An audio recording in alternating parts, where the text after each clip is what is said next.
Hello दोस्तों, आज का हमारा वीडियो एग्ज़ाम गोइंग स्टूडेंट्स के लिए स्पेशल है क्योंकि आज हम बात करने वाले हैं इफ़ेक्टिव स्टडिंग स्ट्रैटेजीज़ के बारे में। अक्सर स्टूडेंट्स कंप्लेन करते हैं कि उन्हें एग्ज़ाम्स में क्वेश्चन के आंसर्स याद नहीं आते। तो क्यों नहीं याद आते हैं? क्या रीज़न है कि हमेशा वो भूल जाते हैं?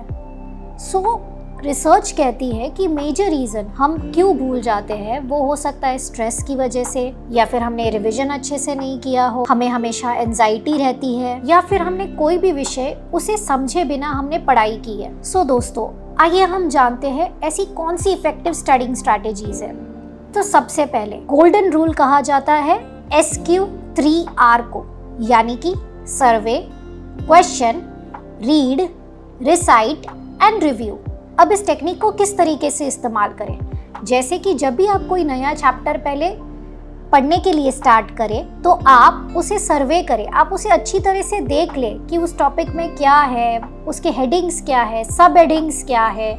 फिर उसके बाद आप एक क्वेश्चन बैंक बनाएं। वो क्वेश्चन बैंक चाहिए तो आप अपने आप को कोई सवाल पूछ रहे हो इस तरीके से बनाएं, या फिर जो इम्पॉर्टेंट एग्जाम में क्वेश्चंस आते हैं वो उसके अंदर इंक्लूडेड होने चाहिए।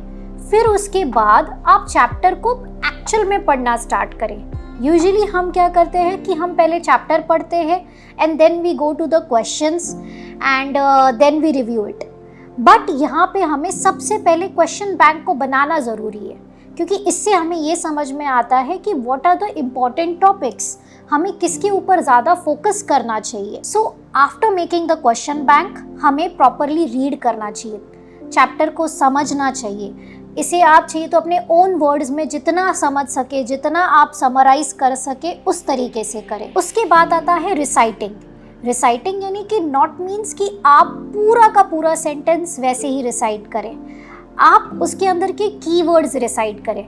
जैसे जब भी हम गूगल पे कोई सर्च करते हैं so we just type the keywords for studying में बी इफेक्टिव स्टडिंग स्ट्रैटेजीज, या फिर सिर्फ studying strategies we type it, तो वहाँ पे गूगल ऐसे कोई भी PDF हो या फिर कोई भी नॉलेज वाला कोई वेबसाइट हो तो उसमें वो लिख के आता है नीचे कि keywords is effective studying strategies और कीवर्ड्स इज स्टडिंग स्ट्रैटेजीज। यहाँ पे हमें जब हम रिसाइट करते हैं, suppose you are reading a question and उसका आंसर आपको याद रखना है, तो आप उसके अंदर के कीवर्ड्स को हाईलाइट करें कि ये इंपॉर्टेंट वर्ड्स है जो हमें आंसर्स में लिखना ज़रूरी है। देन आता है रिव्यूइंग। रिव्यूइंग यानी कि regular revision. Once you have completed the chapter, end of the day 10 minutes दे कि जो चैप्टर मैंने आज के दिन पढ़ा है मैं उसे रिवाइज करूँ, उसके की हेडिंग्स, उसके सब हेडिंग्स, उसके मेन टॉपिक्स मैं याद रख सकूं। Another technique is Feynman technique. Feynman technique के बारे में हम सभी ने सुना होगा। फाइनमेंट टेक्निक होती क्या है? अब इसमें हम कोई एक टॉपिक उठाते हैं, okay, will read the topic, will understand the topic, और ये टॉपिक हम अपने शब्दों में लिखेंगे। उसके बाद फाइनमेंट ने कहा है कि उसके बाद हम इस टॉपिक को किसी बच्चे को समझाए या फिर अपने फ्रेंड को समझाए ताकि हमारा उसमें रिवीजन हो सके, हम उस टॉपिक को और अच्छे से जान सकें। जब हम कोई टॉपिक पढ़ाते हैं उस टॉपिक के बारे में हमें ज़्यादा समझ में आता है। अब इसके बाद हमें वापस उस टॉपिक पे जाना है और हमारे जो भी गैप्स है, यानी कि आपने कोई टॉपिक पढ़ा है और आपको लगता है कि ये मुझसे छूट गया है, ये मैंने ढंग से पढ़ा नहीं या फिर ये मैंने ढंग से समझा नहीं है, तो अब हमें क्या होता है कि अब हमें हमारे गैप्स आइडेंटिफाई करने ईजी हो जाता है। आपको समझ में आता है ओके मुझसे ये चीज़ छूट गई या ये चीज़ मैंने गलत तरीके से समझी है, and then again you can review your topic. इसके बाद हम प्रॉपर शब्दों में, जिससे हमें समझ में आए, उन शब्दों में हमें लिखना है। The third technique which is widely known is Pomodoro technique. हमेशा बच्चे कंप्लेन्स करते हैं कि वो काफ़ी बोर हो जाते हैं, लॉन्ग आवर्स के लिए नहीं पढ़ सकते हैं, 2 घंटा नहीं स्टडी कर सकते, या एट अ स्ट्रेच 1 आवर भी उनके लिए काफ़ी डिफिकल्ट होता है। What you can do is you can divide कैसे करना है? जैसे फॉर इंस्टेंस मैंने फर्स्ट 20 मिनट्स पढ़ लिया, I will take 5 minutes break. But in 5 minutes break में it should not happen that I'm doing something like I'm just scrolling down through the phone. तो क्या होता है कि हमारा टाइम उसमें चला जाता है। 5 minutes ऐसे हो कि जिसमें 5 minutes actual rest ho. Maybe you can listen to a music, maybe you can take a walk, maybe you can drink lots of water, and after taking that 5 minutes break again you'll study for another 20 minutes. So आपको इसे 4 phases में divide करना है. 20 minutes study, 5 minutes break, 20 minutes study, 5 minutes break. Which means इससे ये फ़ायदा होता है कि हम ज़्यादा देर के लिए पढ़ाई के लिए बैठ भी सकते हैं और हम बोर भी नहीं होते. Now comes the practice part. Usually हम प्रैक्टिस कैसे करते हैं? फर्स्ट हमने एक टॉपिक लिया, हमने पढ़ा और उसे हम काफ़ी वक्त के बाद, बहुत ही लंबे समय के बाद, एक बहुत बड़ा गैप होता है और उसके बाद हम उसे रिवाइज करते हैं या उसे हम एक प्रैक्टिस देते हैं.